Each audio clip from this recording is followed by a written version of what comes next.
If you coach at LSU, I think a certain amount of talent just falls in your lap. But Brian Kelly doing much better than that as a coaching transition and getting ready for this February signing deadline. A little more activity for LSU than a lot of teams out there that had closed out the deal in December. We got Carter on the line from Power Hour LSU right here on YouTube. Carter, what's going on, man?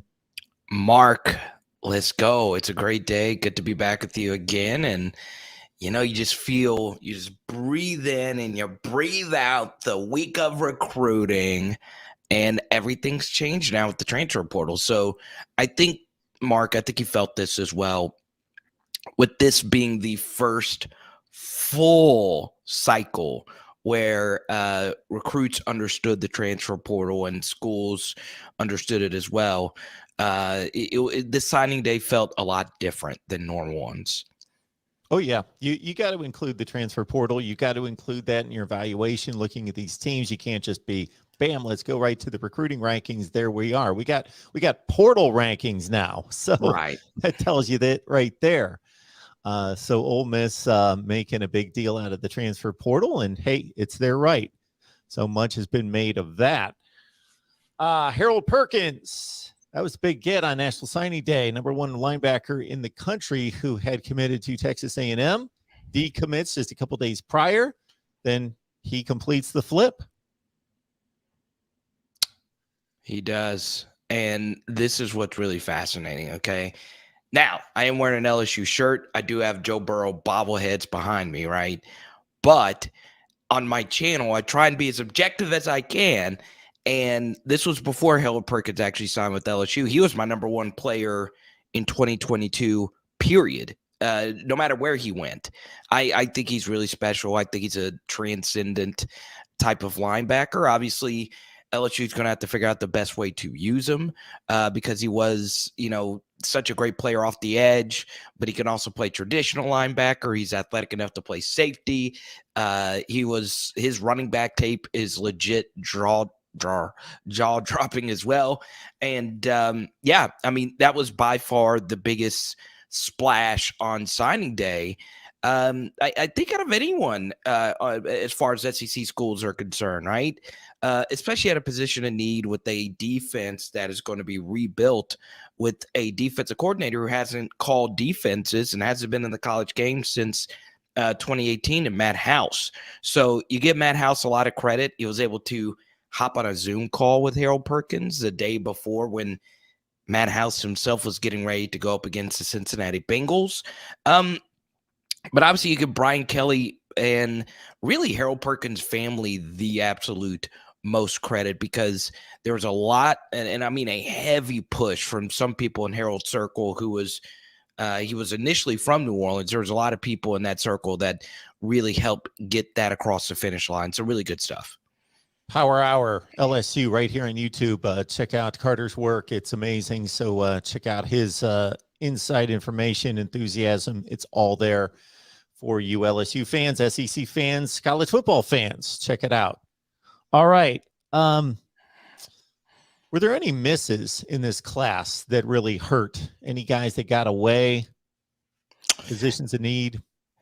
Yeah, so the first thing you always look at is the state of Louisiana, right? And there were a lot, but this was a transition year. Ed Orgeron missed out on a lot in 2017 as well. So this isn't anything new. Transition years, new coaching staffs. This happens quite often, right? So Aaron Anderson, Chaz Preston, and Kendrick Law are like the three big receivers, all three top 150 players in the nation, all from the state of Louisiana, all from different parts of the state of Louisiana. They all go to Alabama. And then the cherry on top was Danny Lewis, the tight end who was in the viral Brian Kelly video, also ended up going to Alabama at a position where there was a lot of immediate playing time available because Brian Kelly and Mike Denbrock are known for tight end development. And that is by far LSU's thinnest room on offense, especially if you view Jack Besh as a wide receiver instead of a tight end. So those were the big misses on offense. And then on defense, it was Jacoby Matthews from, once again, the state of Louisiana, a top 40 player nationally, Going to Texas A&M, and this is where it gets really fascinating, Mark, is these kids, they don't lose their relationships, right? All kids keep relationships with kids on other teams and the coaching staff. So this goes for anyone. And Mark, you got fans from all across the country that watch this. Just because a kid signs with the school, it's not as if they completely forgot who the coaches were at the other school. And if they're just the slightest bit disappointed, they can enter the transfer portal. And if you're talented enough, guess what? Those schools that were once recruiting you would definitely take you in, especially, Mark, if the 7 extra transfer rule is something that is continued over the next couple of seasons. That's a great point right there. These kids communicate so much more via text, DM, everything available to them than what we may traditionally think. You know, it's not the everybody else is the enemy mentality of 1975. Right. Well, once you sign with the team, no question about that. And so this, to me, shouldn't matter, doesn't matter, but maybe it does matter. The player in the video is the tight end that went to Alabama that signed late. Right. I didn't know that. Yeah, it was him. It was him. And he was a late riser too. And just to, add fuel to that fire, this is honestly the craziest thing, right? He was committed to Cincinnati to play for Mike Denbrock, who is now the offensive coordinator at LSU, who was also the tight ends coach at Cincinnati. So he was the main recruiter. Mike Denbrock has a good, I guess you could say, respect on the recruiting trail. I was told by Notre Dame insiders that Denbrock is a tireless recruiter. You don't always get that from your coordinators. And everything was pointing to Daniel Lewis saying, look, I get to stay at home. LSU's best player is from the same high school as Danny Lewis, Keishawn Butte. They went to Westgate together. They were teammates, and he still went to Alabama. So you do begin to start questioning, and this goes for any kid. We don't know for sure, right? Because I don't want Jimbo Fisher jumping in your comment section. I want Jimbo Fisher coming after me. We don't know for sure if player X got so much money or whatnot, but there are extra factors that we have to consider now, right? There's another kid, Trevante Citizen, who was a really good running back in the state of Louisiana, and it was either going to be LSU or Florida, and then at the last second, Mario Cristobal, one of the best recruiters in the country, the kid ends up going to Miami. So you just don't know. I think now, Mark, what you're going to see is 2 things in college football. The first is you're going to see more kids wait until February. It doesn't make any sense to not do that, especially if you're an elite kid and you know that a school is going to keep a slot for you. That just allows you to, quote unquote, hold out a little bit longer, see what else is out there. Because we saw with all these kids, there was a lot of last second flipping and negotiations that were allegedly happening with quite a few LSU prospects and just prospects around the country. And the second thing you will see, and I really, really do believe this, is you're going to see more kids do things out of the ordinary. You're going to see more Trevante Citizen. You're going to see more unpredictability simply because it's the wild, wild west right now. So much is changing. And as a player, you have more leverage too, because if you sign early, you don't know if coaches are going to get fired. You don't know what's going to happen. Why not wait until that February period to see how all the cards shake out?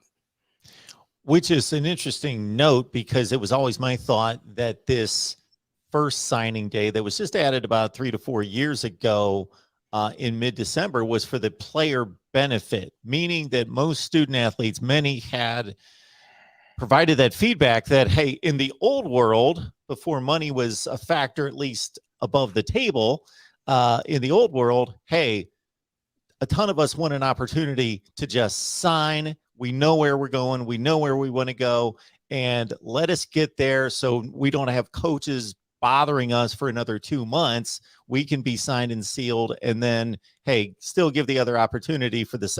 But you're right. It could be hey, why don't I just hang on to this for a little bit longer? Good point. Good point. Good point.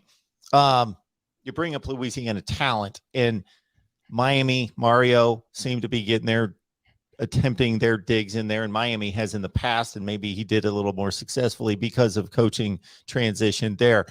Give everybody an idea, because man, I look at the Houston metro area is ridiculously flooded, the Atlanta metro area, the DMV up in Washington D.C. We know about Texas, Florida, California as states. Louisiana doesn't have the population, but the per capita ratio of NFL players is insane.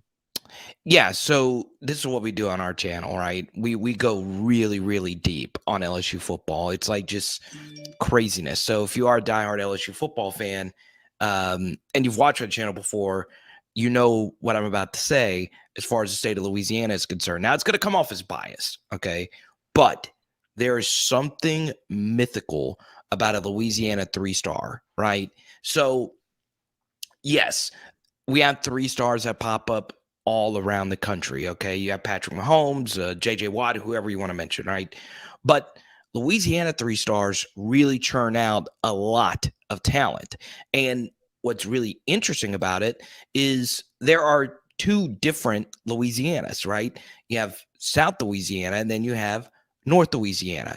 And they seem like two different places, right? You always hear this quote, if you past Alexandria, which is near the center of the state, you're going into a new state. And look, North Louisiana has produced so many great players, some of the best players. Andrew Whitworth, who's about to play in the Super Bowl, Jacob Hester, Devin White, Morris Claiborne was a 3-star out of North Louisiana who won the freaking Thorpe.